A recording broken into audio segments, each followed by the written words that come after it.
Բարև ընկերներ, Հայաստանի Հանրապետական կուսակցության երիտասարդական կազմակերպությունը սկսում է նոր ընդունելություն։ Սա պարզապես գրանցում չէ, սա հնարավորություն է միանալ թիմին, որը գործում է և մտածում է հանուն Հայաստանի։ Եթե դու երիտասարդ ես, ունես սեփական կարծիք, ընդդիմադիր հայացքներ ու ուզում ես մասնակցել քաղաքական կյանքին,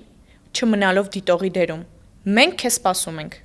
Մեր դռները բաց են նրանց համար, ովքեր ուզում են սերունդ ստեղծել, որը չի լռի, երբ պետությունը վտանգված է։ Մեր ծրագրի շրջանակներում դու կարող ես մասնակցել հայ առաքելական Սուրբ եկեղեցու պատմության դասընթացներին, ճանաչելով մեր հավատքի և ինքնության հիմքերը։ Կարող ես ընտրել լեզվի անվճար դասընթաց, զարգացնելով քո գիտելիքները և շփվել տարբեր միջավայրերում։ Այստեղ մենք նաև կազմակերպում ենք քննարկումներ, բանավեճեր, քաղաքական, հասարակական և ազգային թեմաների շուրջ։ Այստեղ դու ոչ միայն սովորում ես, այլ նաև ձայն ես ունենում։ Եթե հավատում ես, որ քաղաքականությունը միայն իշխանության մասին չէ, ապա սա հենց քո տեղն է։ Եկ, միացիր մեզ։ Քանի որ փոփոխությունը սկսվում է երիտասարդներից, իսկ մենք ուզում ենք հենց այդ փոփոխությունը լինի առողջ, ազգային և գիտակից։